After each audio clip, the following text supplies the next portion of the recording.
So in the last lecture, actually we discussed or we focus or we discussed thoroughly on acceptance, okay, especially the methods of communication, okay, and we completed discussion on the rule, okay, governing acceptance via instantaneous means of communication. So the rule that governs instantaneous means of communication is that, okay, acceptance must be brought to the actual knowledge, okay, must be communicated, must be brought to the notice of the offeror, okay, because acceptance is from the offeree to the offeror. So offeree needs to make sure that offeror knows about it, okay, knows about acceptance on the part of the offeree. Okay, that's the rule. But sometimes whenever it involves unilateral, okay, acceptance by performance, then there's no need to be communicated. But that one is the exception to the rule. So for the general rule governing acceptance by way of instantaneous means, okay, the rule is that it has to be brought to the notice of the offeror, okay, or in other words, it has to be communicated, actually communicated. Now we are going to discuss for today, okay, the focus is on the second method, okay, which is the opposite actually, acceptance by post, or we call it the postal rule. Even though nowadays we still have postal rule, okay, it is still applicable, even though in terms of significance, maybe it is of lesser importance, okay, compared to other instantaneous means of communication. Okay, but having said so, everybody, okay, we all need to know what is the postal rule, okay, what is meant, okay, how does it work, okay, what are the cases, okay, the case law, and also the relevant section from Contracts Act. So basically, when we talk about the postal rule, actually this is the exception to the rule. So what's the general rule? General rule is that whatever rule governing instantaneous means, okay, that's the rule, general rule. But for postal rule, it falls under the exceptions. Okay, why? Because for the postal rule, it doesn't have to be communicated. No need to be actual communication on the part of the offeree towards the offeror. We have another one joining us.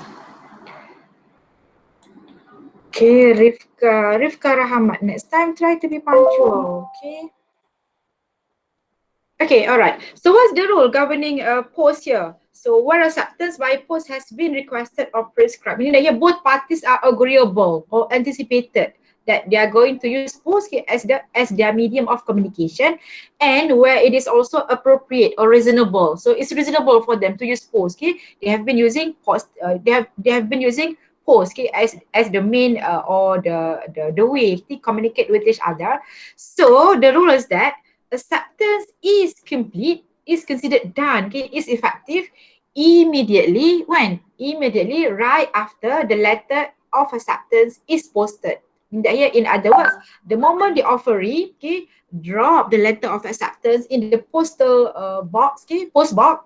So yes, that's a deal. Okay, contract comes into existence. Okay, acceptance.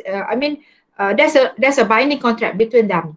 Okay, what happened if the letter is delayed or destroyed or lost or never reach the offeror? Still, the rule applies. That's a contract. So the offeror cannot simply deny, okay, there is a contract between them.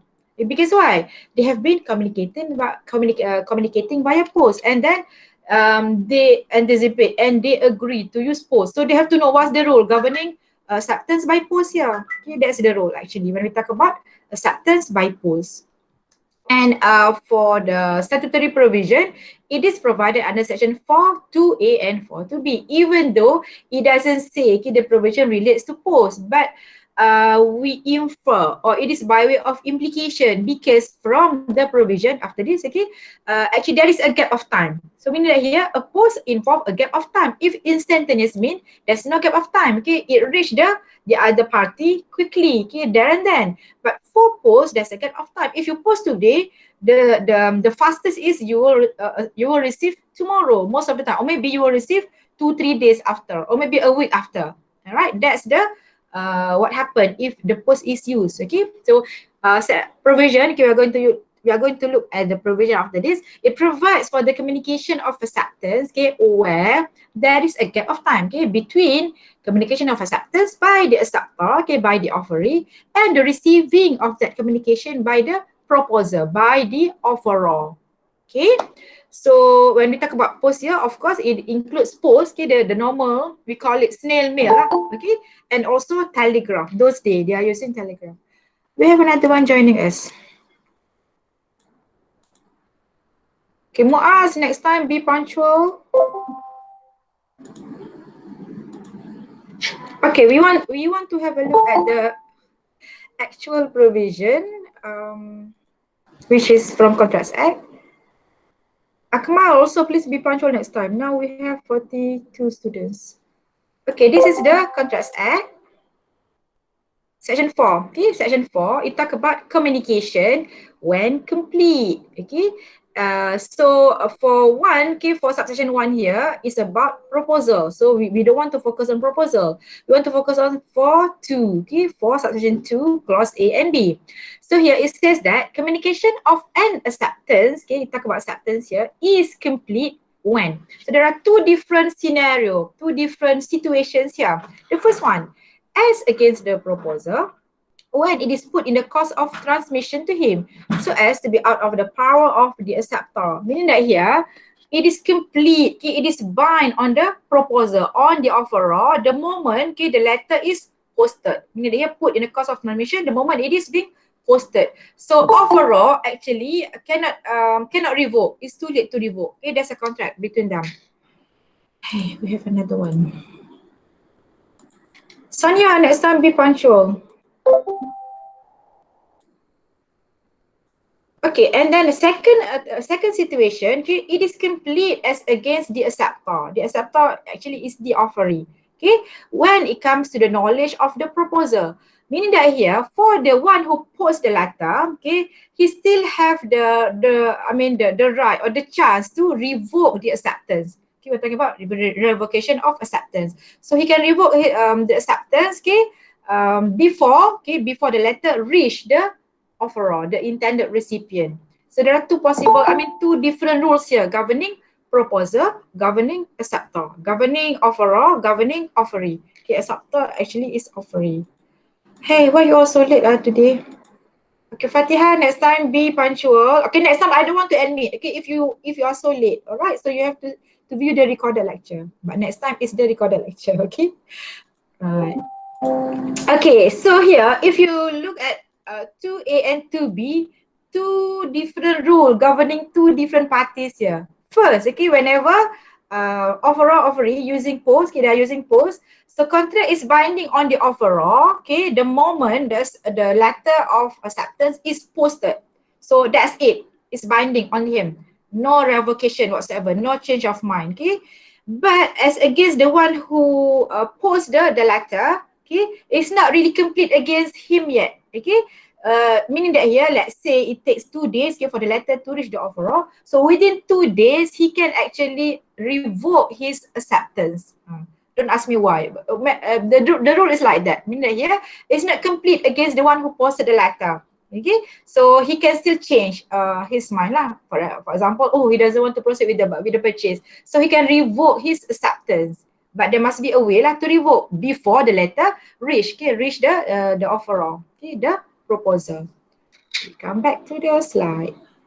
Okay, it looks unique, isn't it? Okay, the rule is different compared to instantaneous means of communication.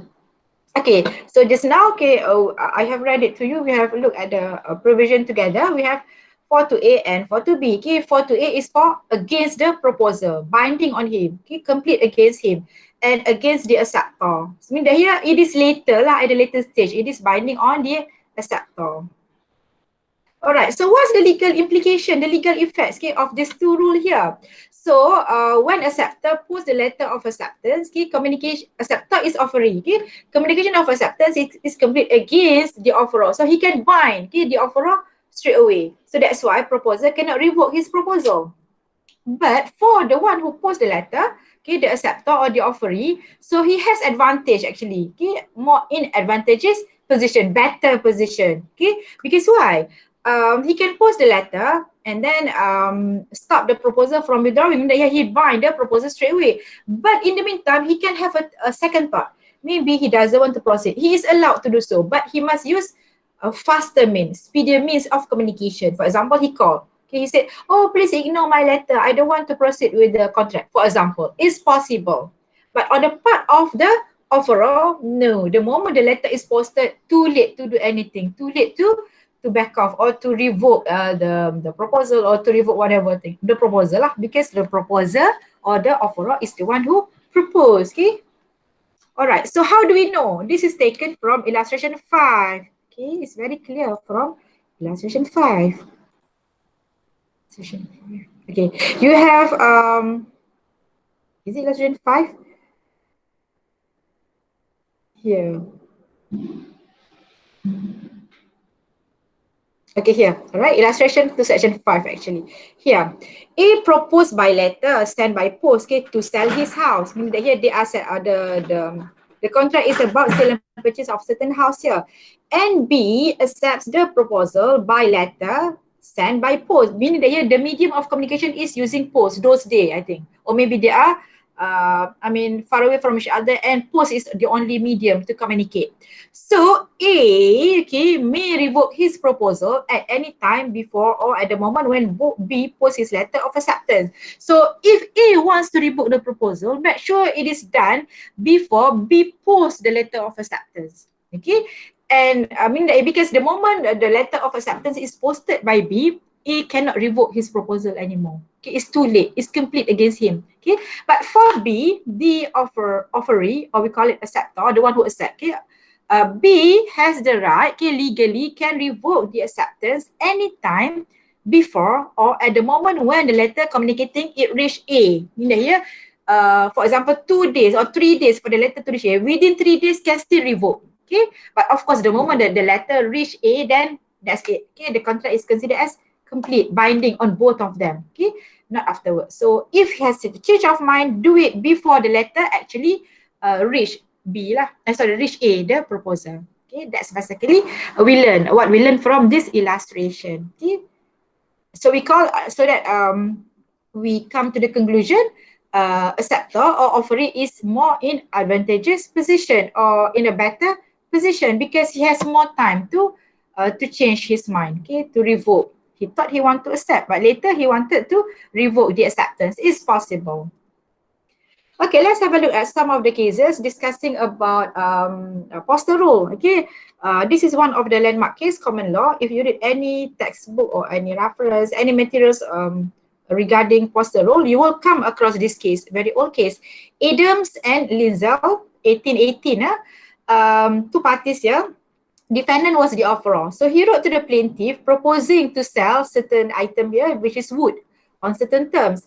And the offeror, okay, he misdirected the letter those days, okay, those century. And then the letter reached the plaintiff later than usual.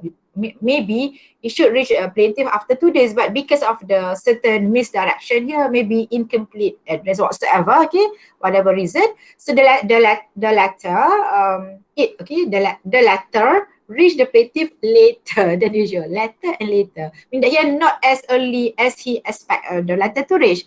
So, then he wait for the reply. Okay, mean that here he was anticipating acceptance, but he doesn't receive any. He didn't receive any. So not receiving a reply, okay, from the plaintiff, defendant, okay, sold the wool because he has the wool. So he wanted to sell it off. Defendant sold the wool to a third party, some other purchaser. So plaintiff really wanted to buy. The moment he received the proposal letter, okay, he immediately posted acceptance to make sure he secured the deal, basically. All right. So the court held that yes, that's a contract. The acceptance was complete upon posting, and because of that, yes, there was a valid contract between the parties here. So that's the rule. And we have another rule. This just now 19th century, now 20th century case, Ignatius and Bell. This is FMS Federated Malay States Law Report lah, okay, in Malaysia, before we have Malaysia, long before independence, okay, 1913. So who was defendant here? Defendant was Bell. Okay, that's the name lah, Bell, Mr. Bell. Okay, gave an option to the plaintiff to purchase a piece of land, and the condition is that okay, this option okay, must be exercised on or before 20th August. So that's the due date, cut-off date. Okay, and then it has to be done by a notice in writing. Okay, so plaintiff wanted to buy. So plaintiff exercised the option by posting a letter on 16 August. And then before 20th August, he posted the letter. But it needs some time for the letter to reach defendant here. Okay, defendant only received the letter on 25th August. So meaning that here, 9 days. Hey, ada lagi latecomer? We have another latecomer. Next time, I won't admit latecomer, okay? Please be punctual next time. I won't admit if you have synchronous class because it interrupts with my lecture actually. Okay, and then I mean, there are 9 days to reach the defendant, okay, the proposal, basically the offeror. So now plaintiff sued defendant for specific performance to proceed with the contract because now defendant doesn't want to proceed, okay, because the defendant said, well, you posted, I mean, it's after the due date already expired already, okay, the option here. But the court held that between the parties here, okay, both of them actually have in their mind the use of the post, okay, as a means of communication. And then we want to see when the contract was concluded. So the acceptance was complete, okay, as against the proposer, against the defendant. Again, Mr. Bell here, okay, when not on 25th, okay, it was earlier, the moment the letter is posted, which was on 16 August. So meaning that here, if the parties choose to use post as the medium, then they must know the rule. They must know the risk. Okay, more risk on the part of the proposer, offeror. Because if the letter never reach him, still there's a contract between them. Or if the letter reach him late, still there's a contract. The moment the letter is posted. And we have another case here. Is it the case? All right, this is local case, but this is common law. Household fire and carriage accident insurance company and grant 1817, also another 19th century case because post is relevant for those days lah, basically here. So, and this is actually one of the first case to establish the postal rule. And the judge give the reason, okay, why the rule is like that. Okay, you might be asking, why the rule is like that? Okay, why it was that way? Because the judge said that, okay, the moment the contract is formed, okay, or is created, come into existence by way of correspondence through post. So actually, the post office is the agent of both parties. So posting to your agent, meaning that here is considered completed lah, basically, it's done, okay. All right, so common agent. So you can read the explanation later. We want to go to this case. This is local case, also very old case, 1932, long before independence, SSS, Trade Settlement Law Reports. Lee Sang-Heng and the Guardian Assurance Company Limited. Defendant posted a letter on 27 March okay, in Singapore to plaintiff in Buluh Kasab. I think Buluh Kasab, is it in Johor? Buluh Kasab, okay. An option in the policy insurance. So what's the purpose of posting the letter? To terminate plaintiff fire policy. So this is a revocation actually, okay. And then what happened was that those days, okay, the nearest post office was Segamat, okay, and daily delivery did not extend to Buluh Kasab, meaning that here the postman didn't go to that area every day.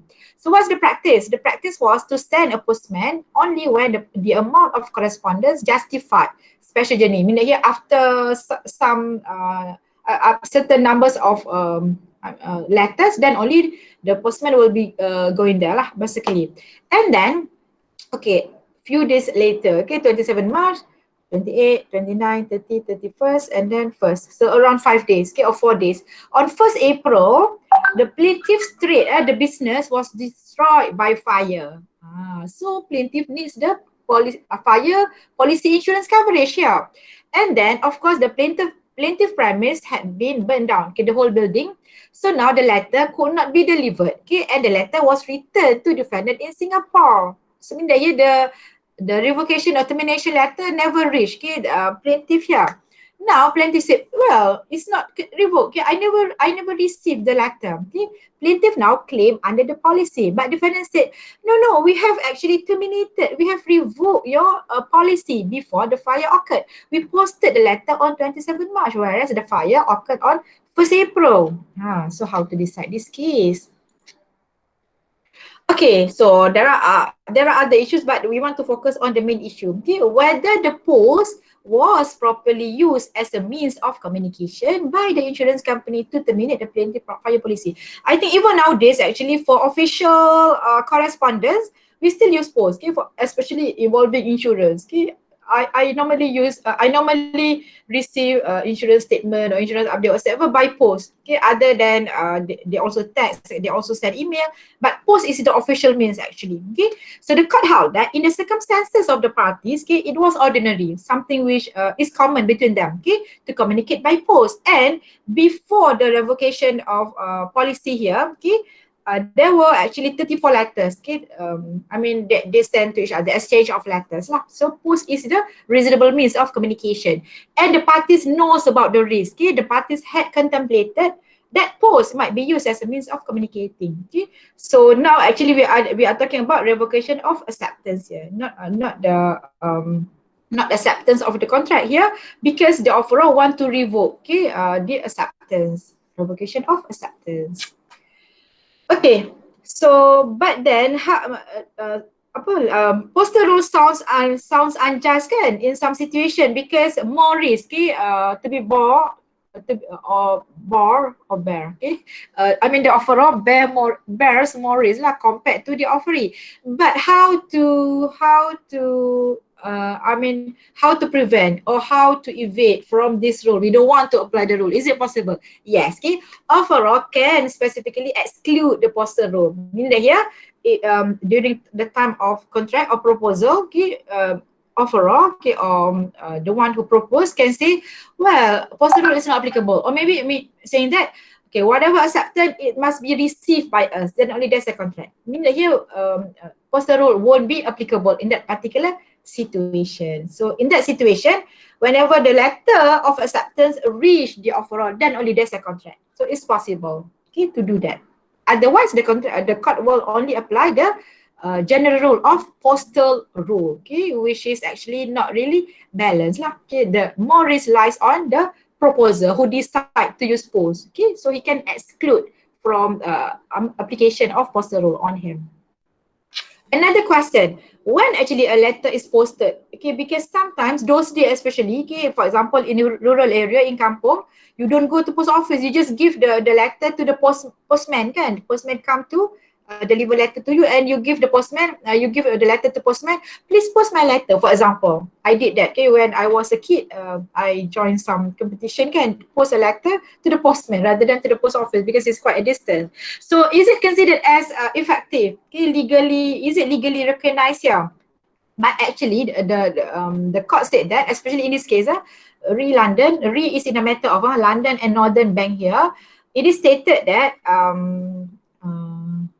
alright, handing a letter to a postman authorized to deliver letters is not posting.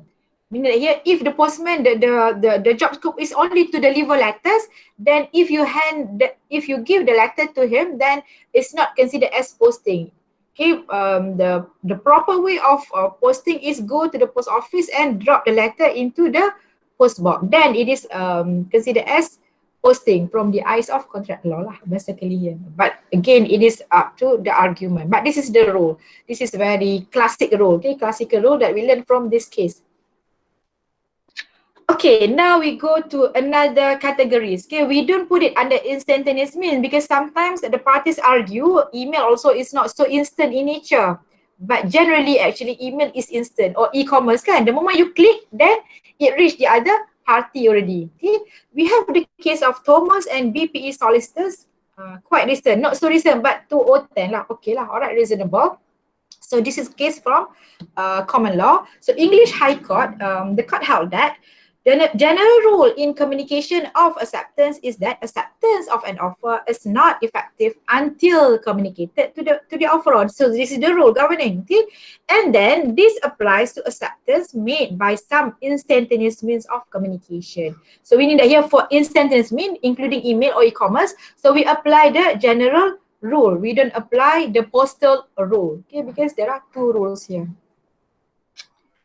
Okay, and in Thomas and BPE solicitor, the court made it clear Postal rule is not applicable to the communication via email. We apply the general rule. Meaning that here the sender of the email, okay, usually the offeree, has to make sure the email actually reach the another party.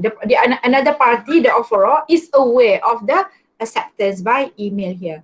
But again, okay, it's not really straightforward because the other party can always argue, oh, I don't receive or whatsoever, or my inbox is faulty whatsoever.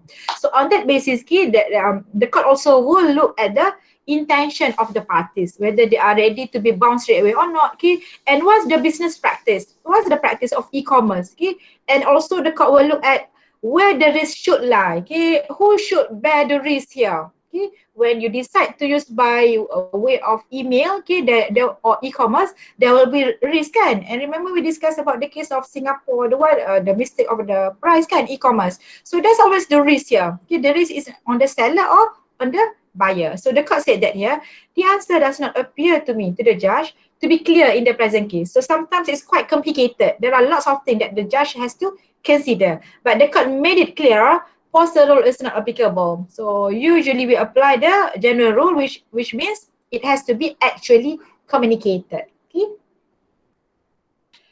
And this one we discussed already.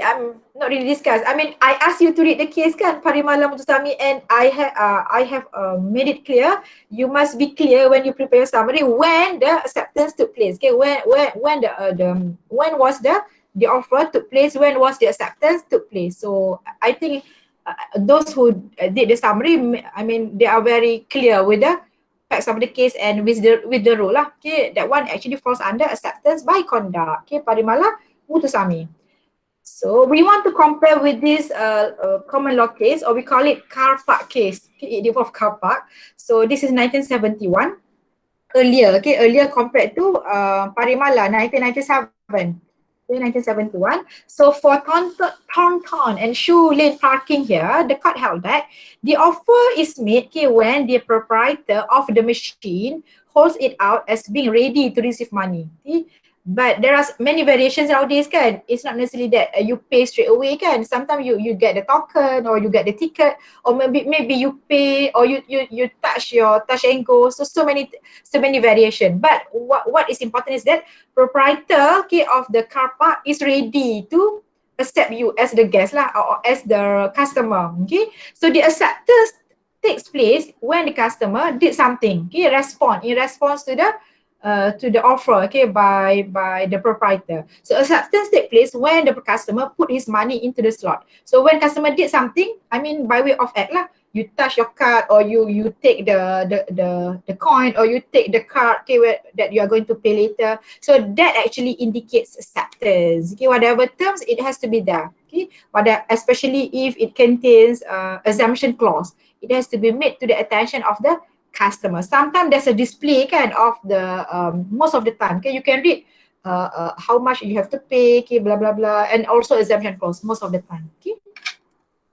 All right, now we go to is it the last part? Not really. We have another part. So this is the last part of the first part.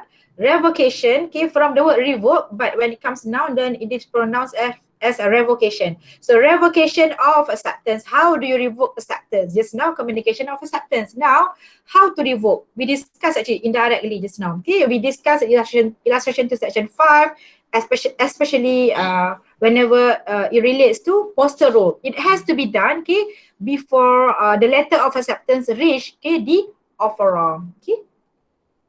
So actually we discussed it indirectly when we discussed about acceptance just now. It covers as well revocation of acceptance, which is actually can be done. Okay, the right is given to the to the offeree or to the acceptor, the one who accepts. I mean, provided he can use speedier means, faster means, then it can be done. Otherwise, it's too late to revoke the acceptance. If it is by way of instantaneous means, how do you revoke? You say, I accept your offer, but later, oh, I want to revoke. Cannot. Okay. If you want to revoke and the other party is not agreeable, then you are in breach of the contract already. That one is for instantaneous mean. But for postal rule, the offeree has the right, I mean, has the time, okay, to revoke the acceptance. Okay. So that concludes everything. This is the last part of our topic. Yeah, we have the time. Inshallah. Okay, we're going to complete the whole thing. Acceptance, okay, subject to contract.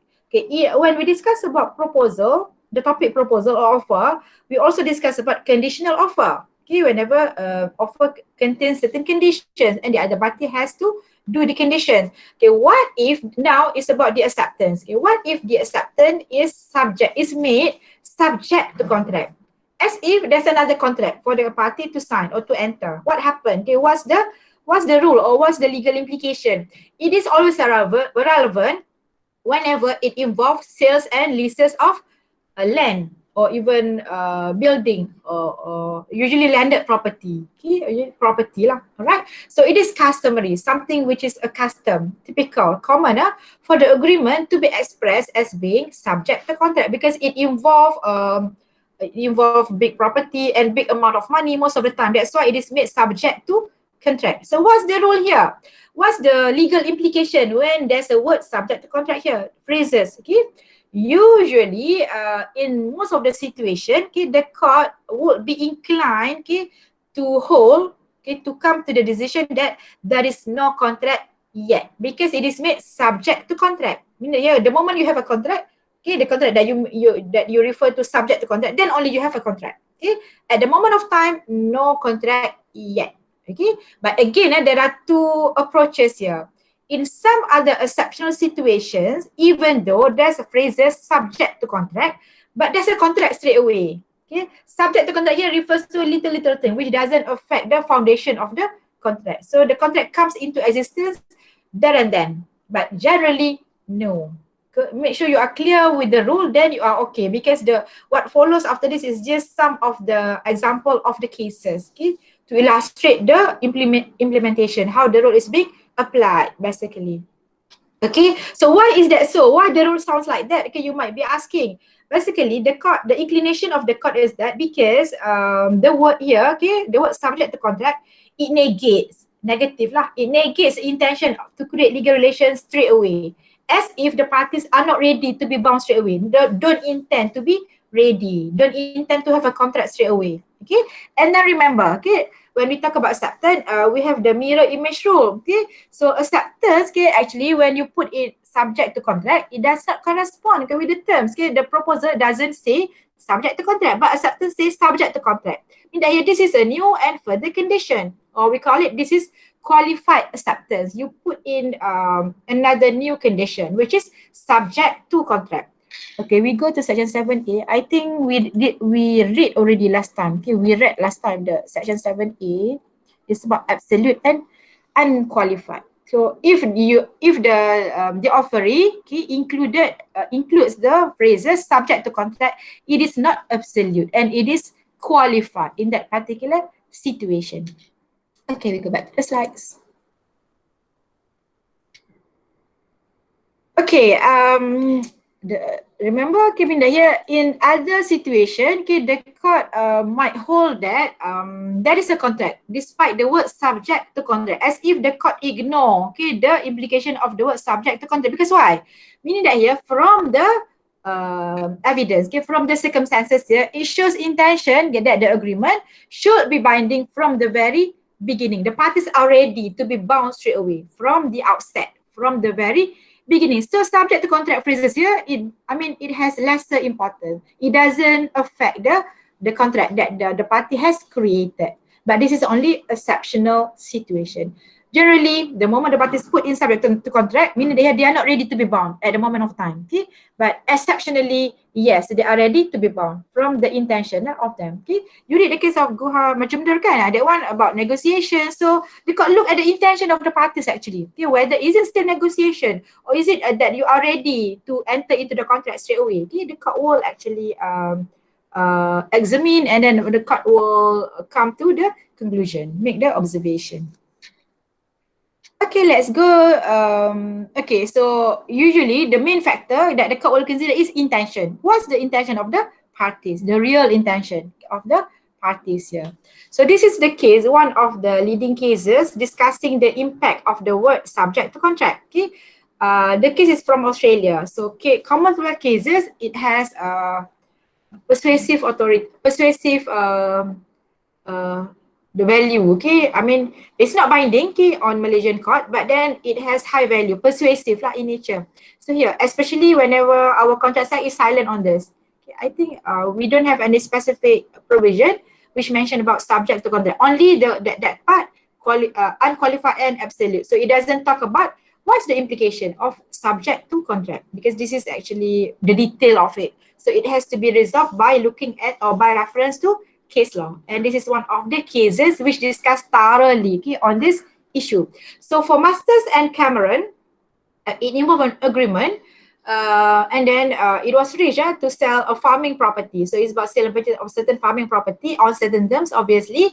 And then this is the actual wording, okay, which was included in their agreement. So this agreement is made subject to the preparation of a formal contract. I mean that here, this agreement is not formal, okay? Preparation of a formal contract of sale, okay?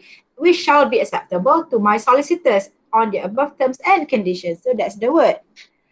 And then what happened between them? Okay, on the same day, the deposit, certain amount of money, okay, was paid. And then later, purchaser had a change of mind. The purchaser didn't want to proceed. So when the purchaser refused to proceed with the sale, okay, now both parties claim the deposit. Meaning, okay, there's no sale, so please return the deposit. Purchaser claiming for the deposit on the basis that there was no contract. Meaning, please return to me. Because why? There's no contract. But the vendor said, no, I'm not returning the money to you. The vendor claiming that there was a contract. Okay, so meaning that here, failure to proceed, so I can forfeit. I can retain the money. So there are two opposite arguments here. Okay, all right. But the court held that lower court. Okay, there was a contract. High court in Australia actually it is equal level to our federal court. Okay, it's not high court of Australia. It's like high court Malaysia. No, high court in Australia refers to federal court in Malaysia. Okay, so trial court, lower court, okay, held that there was a contract, but the purchaser wasn't happy because the expressly stated here subject to preparation of formal contract. Purchaser said no contract yet. So now purchaser appeal. So in resolving or in observing the case here, analyzing what happened between them, this is the judges, three judges here. Chief Justice CJ Dixon, CJ McTiernan, and Kito JJ. Okay? Judges lah, JJ, McTiernan and Kito judges. Alright, so the court said there are three possibilities when the phrases are used. Okay, the first one, both of them have finalized, okay, their agreement and intend to be bound straight away. Okay, meaning there's a contract. And then the second possibility, they have agreed on all the term, but they made performance conditional, okay, upon execution of formal document. Meaning yes, all the terms have been agreed, and then they need to execute formal document to make it formal, okay, formality. And then the third one, the parties are not ready to be bound, do not want to be bound, okay, until they have signed the formal document. Okay, so in the first two situations, okay, actually there was a contract from the very beginning. In the third case, there's no contract. But for this Master and Cameron facts here, actually there's no contract. Because why? The words here are very clear. Okay, this agreement is made subject to the preparation of a formal contract. Meaning that here there must be formal contract subject to that. Okay, conditional on that. So there's no contract as yet. Okay, now we analyze lah, or we make it simple. Actually, when we talk about acceptance subject to contract, there are two rules actually here. First, okay, there's no contract. Because why? It negates the intention and does not correspond with the term of proposal. Okay, the phrases, it's not in the offer. Okay, but when acceptance comes in, it comes with the word subject to contract. And then another situation, acceptance situation, that is a binding agreement from the outset. But for Masters and Cameron, actually it reflects the first one. There's no contract. And what comes later, okay, my slides later, actually all the cases. Okay, first we have a list of cases which explain, okay, there is no contract because of the word subject to contract. Actually, it's all for your reading purpose actually. Okay, I have made a summary of the case. For example, we have up to 7 cases, I think. I give you up to 7 cases for your reading purpose. 5, 6, 7. Okay, and then for exceptional situation here, okay, I give you exceptional can, so not many lah, lesser. I give you up to 5. Okay, let's have a look at some of the cases. The rest you can read on your own. Okay, for example, in air hitam, okay, air is water. Okay, that's the old spelling. Now how to spell water? Air lah, or air in English air. So air. Okay, air hitam tin raging and YC Chin Enterprises reported in 1994. So it involved negotiation for construction of housing project. So it involved certain housing project. And then the document which is relevant here is a letter which is made subject to the following terms and proposal to be incorporated in an agreement. And then there's no agreement executed yet, only a letter. Okay, and the word subject to following term. So the court held that actually the letter is not a contract. Okay, the letter is just merely letter of intent, letter to express intention. Okay, further intention, what is to be done between them. So there's no contract yet. What more, there's no agreement executed. Okay, only a letter. Alright, and we also have Lee Ching Kok. Okay, it used the word without prejudice and subject to contract, as if the party wanted to prevent, okay, wanted to protect themselves from being bound by the contract straight away. Okay, that's the word. Without prejudice is such a strong word. You will see this word whenever you assign a banking document. Okay, the bank will protect their interest. They always put without prejudice, blah blah. Meaning it won't affect their interest whatsoever lah. Without prejudice. And then we also have the case of Kamah Theatre. Also, it involved letter and or document here, and the word used was subject to other usual terms and conditions. I mean that here they have yet to discuss what they have yet to ascertain what are the other usual terms and conditions. So this letter, it contained uncertainty, okay, conjecture. So there's no contract yet. And then we also have Lim Chia Min, also celebrity of certain business here. The word used subject to preparation and execution of formal agreement containing elaborate terms and condition. Meaning that here the party is not ready to be bound there and then. Okay, they wanted to sign a formal agreement later with elaborate or detailed terms and conditions. And Win and Bull, it involves list of house. Okay, it contains the word subject. So the word subject here actually it has a very it bears a very high the legal heavy, okay, the implication, the effect. So subject to a preparation and approval of a formal contract. So they anticipate there will be formal contract. So what they discussed, what they agreed earlier is not formal yet. So the court held it means what it says. Okay, there's nothing formal yet. So it's not yet a contract. There's no contract yet. There might be offer, yes, but there's no acceptance because it is subject to preparation and approval. And in Chillingsworth, this is common law, okay, old case, Chillingsworth and Ush. Is it Ush? So sale of land and nursery, it is stated as subject to proper contract to be prepared by vendor's solicitor. So even though deposit was paid, but because they have to sign a formal proper contract, so there's no contract yet. Okay, it's not completed yet basically between them. So it's conditional agreement. Okay, last case, Lau Karyit and Muhammad Isa. So it involves option to sell a land. And there are two conditions here. Okay, subject to formal contract to be drawn and agreed. And then subject to approval of the sale, okay, by High Court of KL. So they need to get approval from the court.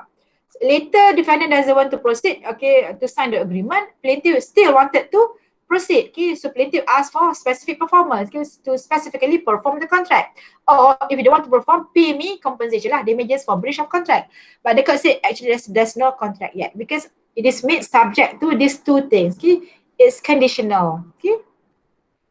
So we recap, okay, when the actual phrase subject to contract is used, okay, even variation of the phrases here, the court then, okay, inclination of the court is to give effect to this word, okay, unless, that one fall under exception, unless there is strong evidence to the contrary. Mean that here, the party must prove there was evidence, okay, from them, both of them, that they intend to be bound straight away, despite they include the word subject to contract, okay, right. So this is an example of exceptional situation. We have the case of Sinar Wang and Ng Ki Seng. It involves pro forma. Whenever you are buying a property or a house, for example, before you sign a real contract, okay, you sign pro forma. We call it pro forma. Pro forma is so detailed actually. It contains everything.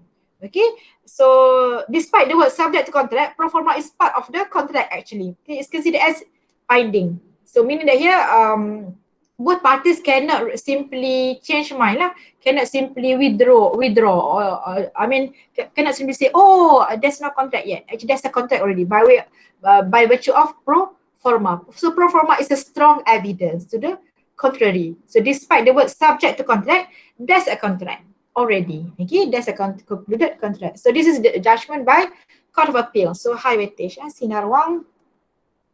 And here it Vo Shun Mui and Yap Mui Mui, okay, option to purchase a piece of land and bungalow, and the court look at all the evidence and all the conduct of the parties to know what's their intention. Okay, despite the word use subject whatsoever, but from the way, okay, they react to each other, they are ready to be bound straight away. They want the contract to be concluded there and then. So despite the words use subject whatsoever, so that's a contract already. Okay. Charles Grenier, case sale of shop houses. So here injunction restraining the same in that here the court said that despite the existence of injunction here and there was deposit paid by the party here, whatever terms, okay, based on the two letters, even though the letters contain subject to contract, everything is so clear. So it's concluded already. This even though there's no proper contract yet. So the letters actually act in the place of contract. Okay, I mean that here, if everything is final, okay, if everything is conclusive enough, then there's a contract, despite the word subject to contract. So it's the same here. It involves booking pro forma. Okay, again, the court said, well, subject to terms condition here, meaning that here only details of it. Okay, the main things you have finalized. Okay, so that's a contract straight away. So vendor cannot simply increase the price later. Okay, you have made in your booking pro forma the price of the house. Okay, but later vendor said, oh, if you want to buy the house, you need to pay 10,000 extra. Cannot. Okay, cannot increase the price unilaterally because why?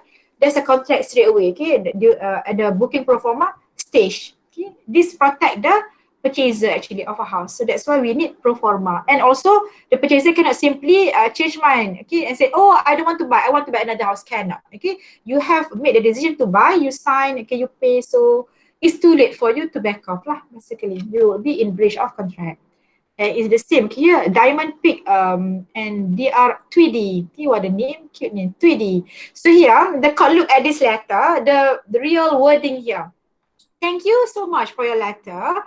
As I said before, I'm delighted that if it is you who is buying the land, so confirming, okay, the buyer. And then it's also contained, okay, the technical details I will leave to my lawyers. So technically, I mean the details lah. Okay, so whatever important things, they have discussed it. That's why he said, I'm delighted, okay, that you are the one who buy my land. So you cannot change your mind later. Okay, you cannot simply withdraw. All right. So that's it for the topic sections. Let me stop share and stop record.